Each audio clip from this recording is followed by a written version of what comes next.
Hi there, Kris here. Hope everybody's been enjoying quick tips this week. This video is basically a response to all the great comments that have been left behind on all the videos that we've been posting this week. And so I'd like to read off a few of these comments that have been left behind. A Moldy Cheese writes, how to create heavy rust, please? Well, in the vault, I've already created a few videos showing various ways of creating a rust effect on our models, be it quickly painting it on or using other methods such as weathering powders and other various techniques. Will Davies writes, battle damage on a Space Marine. I have done a quick tip on damaging up models. In the example I show in the vault is on a Space Marine where we cut into the model, drill in, and other various techniques. And there's also a few other videos on weathering and battle damage in the vault. The Buble1 writes, a video about how to preserve your brush would be nice. This one was nice too, by the way. This was on the glowing eyes video. I've created a few videos on brush care as well as restoring brushes, somewhat of a proper brush use technique when dealing with paints in pots. And these are already in the MiniWarGaming vault. Pony Pledge writes, how about freehanding designs? Blood? Angels? In the Storm Talon DVD set, I show how I freehanded a wing design on the Storm Talon model. Also, the Space Marine series that I created a while back in the vault also has freehanding the icons on the shoulder pads, as well as I didn't use any decals in that series. Trustee 012 writes, so is that glass that you paint on? Please let me know because I'm always looking for ways to become a better painter. It is glass that I paint on that I use as a palette. It is only used for the purposes of when we're videoing the tutorial, as a white palette or any other kind of solid colored type palette would just throw off the white balance. And so it's only used strictly just because we're filming the tutorial. Normally whenever I paint, the palette I use is often a margarine lid and other such kind of disposable type smooth surfaces that can be easily cleaned or what have you. I often just use the glass as well, but it's not going to make you a better painter other than the use of a palette. Deaths in Productions writes, also a penny in the bottom helps to make it dry out slower. As the penny tries to oxidize, it will draw out oxygen from the paint and get in from oxidizing. In the past, whenever I wanted something to help mix the paint, when I'm shaking it and such, often using a glass bead is better, or a stainless steel ball bearing, anything like that. I've used copper BBs, like for little BB guns. I've used those before in the past and found that they will oxidize within the paint and begin to taint the paint as they corrode inside the pot. But maybe the copper was plated in something else, it was coated in something else, it was protected in some other way, but I found that just using copper, it didn't work out so well. A glass or stainless steel, if you really want to have one of those little sinkers inside your paint pot, is fantastic. It's a great idea and I definitely would recommend it. The Chad Wookie writes, when you say medium, do you mean something like terpenes or white spirits? I would assume he meant turpentine, but no, when I'm talking mediums, especially when we're talking about acrylic painting, which is what we all use, well, most of us use when we're painting our models. No, I was referring to the acrylic medium. Turpentine, mineral spirits, alcohol, those kinds of things would thin the paint in a way that really is not desirable. And so I definitely would not recommend it. Stick to acrylic mediums or even just water when you're thinning down your paints. Pooty Imp writes, Kris, how do you make armor have that glowing look like the Dark Eldar? Well, that glowing look, I'm going to assume, is how it's a dark model, but it has bright edges. That is often a layered edge highlighting around the plates using a mid-tone color up to a very bright color at the corners and such. But essentially that's it. It's nothing terribly complicated. Mommy Thing 23 writes, dry brushing or blending two colors, like on my Myriad Dire Avenger. Dry brushing or blending two colors? You can go either way, whichever technique you're most comfortable with.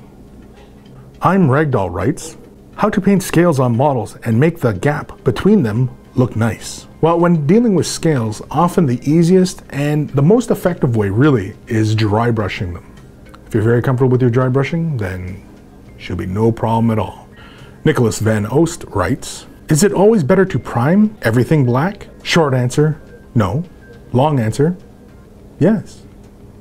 No, that's terrible. Priming everything black can get kind of tricky, especially if you want to have bright color schemes. Really, you need a white primer or even a light gray primer to achieve those bright colors. It just saves you the pain of building those colors up under many layers. So if your color scheme is, say, Imperial Fists, Space Marines, then you really want to go with a white primer or even a yellow spray like from Army Painter or whichever. Zamol Burr writes, I would love to see how to paint that plasma on Necron weapons, etc. I have seen the glowing effect for eyes, but I don't know if the same will work for the plasma on the rifles. Well, it will work, and if you're comfortable doing the eyes, then applying it to the weapons or the vehicles really shouldn't be that difficult. There are many ways of achieving that glowing effect on models in the vault. I do have a few videos on doing OSL. Chambers of Miniatures writes, how long does it take for the retardant and paint to dry? Is there any negative reaction when you protect coat the miniature? Thank you. Well, it depends on what kind of retardant, acrylic retardant you're using. I found that artist grade retardants will take quite a while to dry, sometimes even a day or two to dry. I find I use a lot of Vallejo's acrylic retardant on Citadel's paint, Vallejo's paint, Reaper paint, and it only dries within a matter of an hour or two, especially when you're working within thin layers and you haven't really built the color up too heavy, and really you wouldn't, because you'd obscure your surfaces and such. And when it comes to protecting the model, the retardant has no adverse effects with any sprays or if you're brushing on your varnish or what have you.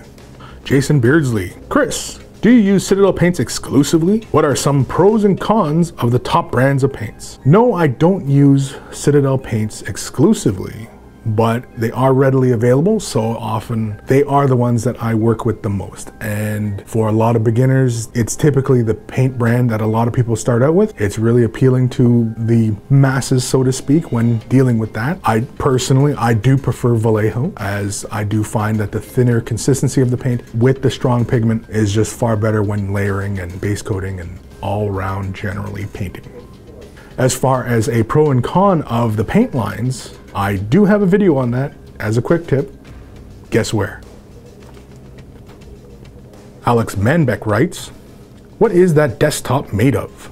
The desktop that you often see in the videos is simply a self-sealing cutting mat. It's just a very large one and it's pretty generic, nothing special. But if you're referring to the actual desktop, it's a press board.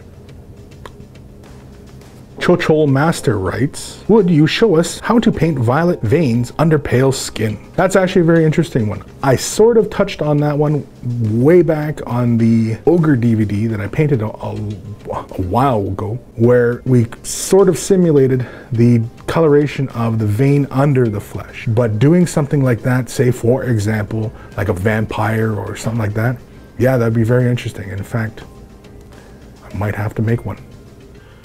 Max Hellman writes, do you have a private channel, Kris? Yes, I do. You can just search Kris Bello and you'll find the channel. And so hopefully you've all enjoyed Quick Tips this week, gotten a little taste of what the Vault members have been enjoying for the last 2 months or so, along with other great videos that we've been posting inside the Vault. And so click the link below for more details and starting your own 7-day trial of the Vault, where you'll see quick tips, painting tutorials, terrain tutorials, battle reports, behind the scenes, all sorts of fun mini wargaming funness that is just too much for any one single human to enjoy alone. And so this is Kris. Happy wargaming.